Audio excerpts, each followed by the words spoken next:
열왕기상 18장 30절. 제가 30절, 여러분 38절, 여러분 자막을 참조해서 저와 여러분이 한 절씩 교독합니다. 열왕기상 18장 30절입니다. 엘리야가 모든 백성을 향하여 이르되 내게로 가까이 오라. 백성이 다 그에게 가까이 가며 그가 무너진 여호와의 제단을 수축하되 38절. 이에 여호와의 불이 내려서 번제물과 나무와 돌과 흙을 태우고 또 도랑에 물을 핥은지라. 40절. 엘리야가 그들에게 이르되 바알의 선지자를 잡되 그들 중 하나도 도망하지 못하게 하라 하며 곧 잡은지라. 엘리야가 그들을 기손 시내로 내려다가 거기서 죽이니라. 45절. 조금 후에 구름과 바람이 일어나서 하늘이 캄캄해지며 큰 비가 내리는지라.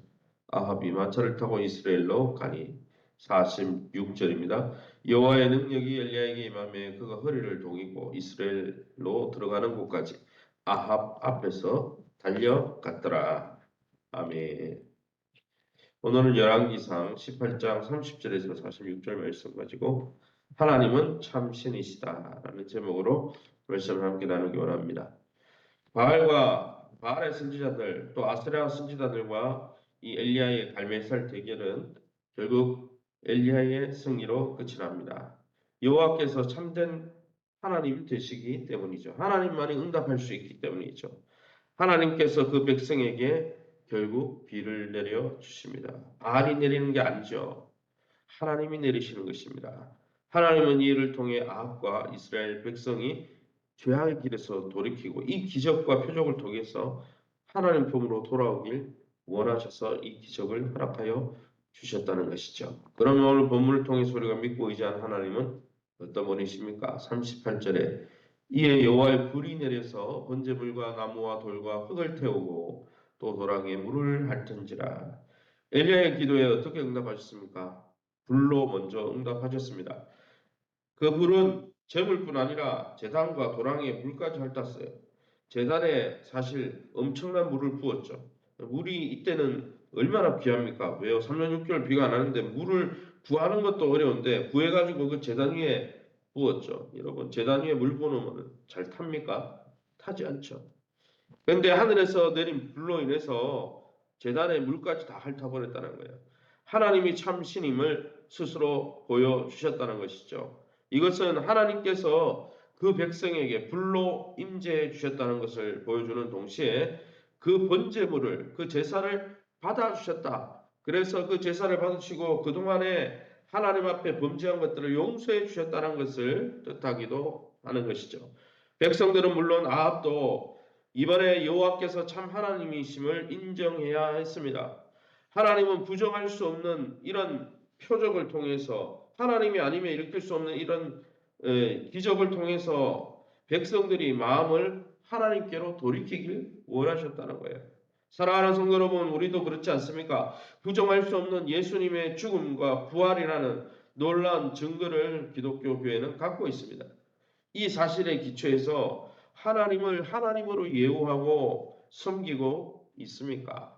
하나님은 이 그리스도의 우리가 부인할 수 없는 그리스도의 죽음과 부활을 통해서 하나님의 용서를 받아들이고 하나님 앞에 나와 하나님만 섬기기를 원하신다는 것이죠. 45절 말씀입니다. 조금 후에 구름과 바람이 일어나서 하늘이 캄캄해지며 큰 비가 내리는지라. 하나님은 이스라엘에게 불만 내리신 것이 아니고 엘리야의 기도에 불로 응답하신 궁극적인 목적이 뭡니까? 내가 살아있는 신이고 내가 비를 내릴 수 있다라는 것이죠. 그래서 하나님 이스라엘 백성에게 불을 내려주실 뿐 아니라 비를 내려주셨는데 큰 비를 내리셨다고 그랬어요. 3년 6개월 동안 비가 안 왔으니까 여러분 생수로 먹고 쓸 것도 없는 것이죠. 사람들은 폭풍의 신, 여러분 비의 신을 바알이라고 생각했습니다. 그러나 어떻습니까? 바알은 응답조차 하지 못해서 850명의 바알 선지, 아세라 선지는 다 죽음을 모면할 수가 없었다는 것이죠. 하나님만이 응답하시는 분입니다. 하나님만이 우리의 생명의 근원은 물을 주시고 생수의 강을 주시는 분이죠. 하나님이 우리의 영육간의 생명을 유지해 주는 분이에요. 그래서 하나님 떠나면 우리는 아무것도 아는 것입니다.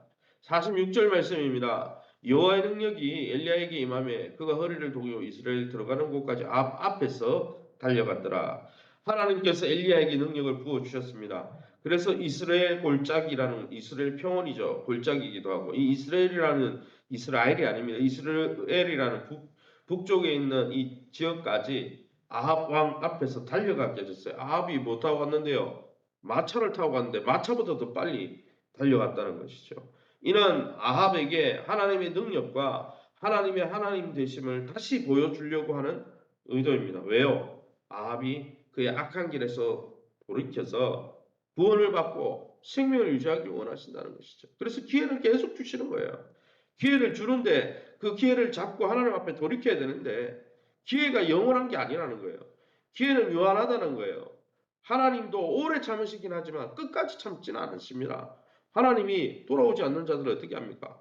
심판하시죠. 죄악의 길로 계속 가는 자들을 어떻게 해요? 마지막 날 심판하십니다. 우리에게 살아있는 동안 기회가 있는 것이죠. 우리가 죽고 나서는 기회가 없는 것이죠. 그럼 오늘 본문을 통해서 우리에게 주시는 교훈이 뭡니까? 30절입니다. 엘리야가 모든 백성을 향하여 이르되 내게로 가까이 오라. 백성이 다 그에게 가까이 가며 그가 무너진 여호와의 제단을 수축했다 했습니다. 엘리야는 하나님의 제단을 수축합니다. 하나님은 야곱의 12지파의 섬김을 받아야 될 뿐이었습니다. 그래서 남유다 다윗 지파만 하나님을 섬기는 것이 아니라 유다 지파와 베냐민 지파만 하나님을 섬기는 게 아니라 북이스라엘 10지파도 하나님을 섬겨야 되는 민족이죠. 왜요? 야곱의 후예잖아요. 이는 야곱을 이스라엘로 바꾸시고 그를 불러서 그의 사람으로 세우신 하나님의 언약에 기초한 것이죠. 그러기에 사랑하는 성도 여러분, 하나님께 대한 바른 신앙을 회복할 때가 이 마지막 때입니다. 많은 사람들이 하나님을 떠날 것입니다. 많은 사람들이 하나님도 섬길 겁니다. 바알도 섬기고 하나님도 섬기고 사실은 하나님 안 섬기는 거죠. 그러기에 저와 여러분은 예수 그리스도를 믿는 믿음 안에서 우리 모두가 하나이며 특별히 영적으로 우리가 제단을 회복하고 예배를 회복하고 또 우리가 공예배를 회복할 뿐 아니라 여러분 예배적 삶을 회복하시기를 예수 이름으로 축원합니다. 40절 말씀입니다.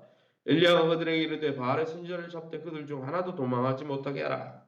엘리야는 기손 시내에서 바알 선지자 아세라 선지자 모조리 850명을 죽였습니다. 이는 이스라엘의 거룩성을 지키기 위한 거예요. 이 바알과 선지자들을 잔재를 내버려두면 어떻게 됩니까? 싹이 나고 열매를 맺어서 결국은 하나님을 떠나게 만든다는 거예요. 악은 모양이라도 버려야 되지 우리가 그것을 남겨두면 그것은 언젠가는 우리를 잠식하게 된다는 것이죠. 사랑하는 성도 여러분, 우리 안에 버려야 될 악한 모습은 없습니까? 하나님 앞에서 합당하지 않은 모습은 없습니까? 이것쯤은 괜찮겠지. 그것 때문에 무너지고 그것 때문에 가정과 가문에 하나님의 축복이 다 막히는 거예요. 저와 여러분이 우리 삶을 돌아보고 엘리야처럼 또 북이스라엘 민족을 살리려고 하셨던 하나님의 음성에 귀를 기울이면서 우리의 작은 악이라도 십자가에 못 박고 오직 하나님만 뜨겁게 섬기면서 하나님 주시는 생명이 풍성한 삶, 영생의 삶을 이 땅에서 누리시기를 예수님의 이름으로 축원합니다. 합심해서 기도합니다. 여호와 하나님이 참 하나님을 깨닫게 하여 주시옵소서. 하나님 안에서 주신 것에 자족하게 도와주시옵소서. 교회가 내적으로 제자되어 제자 삼게 도와주옵소서. 세우신 교회와 좋은 관계를 맺게 도와주시고 변화와 성장을 경험하게 도와주옵소서. 우리 전성을 집사님 외에 또 우리 몸이 불편한 분들 또 우리 조남식 권사님 아들을 위해서 또 연약함 중에 있는 성도님들을 위해서 우리 합심해서 통성으로 기도합니다. 주여 하나님 아버지를 감사합니다. 하나님의 은혜 가운데 이 새벽에도 저를 주의 보좌 앞으로 인도하시니 감사합니다. 하나님 정말 여호와 하나님이 오직 유일한 하나님임을 드러내시고 그래서 하나님 앞에 돌아와 저들이 영적으로 깨어나 하나님을 무시하고 경멸했던 삶 자기 중심적으로 살면서 하나님을 무시하며 살았던 것을 다 십자가에 내려놓고 주님 앞에 돌아오길 원해서 아버지 큰 불도 내리시고 큰 비도 내리시고 하나님이 가축long 표적을 통해 아버지 악한 왕 아합이었지만 그에게 기회를 주길 원하시는 주님의 긍휼하심을 봅니다. 우리도 날마다 우리 중심으로 사는 모든 죄악과 허물로부터 돌아서게 도와주시고 자기가 중심이 되어 내가 중심이 되어 내가 모든 세상의 기준이 되어 살아가는 어리석은 삶을 내려놓고 하나님을 중심으로 삼고 하나님의 음성에 귀를 기울이며 나를 사랑하고 이웃을 사랑하며 주님을 뜨겁게 사랑하는 살아있는 생명의 삶을 회복하게 도와주옵소서. 하나님 안에서 주신 것에 만족하게 도와주시되 하나님께서 우리를 위해서 베푸시고 인도하시는 모든 은혜를 날마다 감사하게 도와주시되 우리의 눈앞에 부하거나 가난하거나 어떤 형편에 있든지 하나님이 우리를 먹이심을 기억하며 기뻐하며 감사하다가 하나님의 은혜를 더 큰 은혜를 누리게 도와주옵소서. 교회가 제자되어 제자 삼는 교회 되게 도와주옵소서. 일대일 양육이 왕성하게 일어날 수 있게 축복하여 주시고 어린이 전도와 주일 목장을 통해 우리 교회가 아버지 그리스도 어린아이에 머무르지 아니하고 영적 부모가 되어서 또 다른 사람을 주님께 인도하는 교회가 되게 도와주옵소서. 세우신 교회와 좋은 관계를 맺게 도와주옵소서. 교회가 그리스도의 몸인 줄 알고 연약하지만 부족하지만 교회에 붙어 있고 교회 소속감을 가지고 공동체 안에서 함께 믿음이 전하고 건강과 기업과 자녀들의 회복되게 도와주옵소서. 박인수 권사님, 전성일 집사님 긍휼하게 주옵소서. 치유 광설을 바라여 주옵소서. 군에 가 있는 우리 성윤 씨를 긍휼하게 주옵소서. 머리끝부터 발끝까지 연약한 부위들 깨끗하게 치유해 주시고 그 기억이 온전케 하시고 머리에 부상당한 부위들 깨끗하게 맑게 씻김받게 하시고 더 큰 믿음의 소유자 하나님 앞에 엘리야처럼 쓰임받는 믿음의 아버지 대장부가 되게 도와주시고 하나님 우리 가정에 또 우리 모든 성도들의 가정에 은혜를 베풀어 주옵소서. 이 새벽에 주의 보좌 앞에 나와 기도하는 성도님들 약속의 말씀 붙들고 기도하다가 하나님의 선하심과 인자하심을 경험하게 도와주옵소서. 모든 영광 하나님께 돌려드리며 예수 이름으로 기도합니다. 아멘.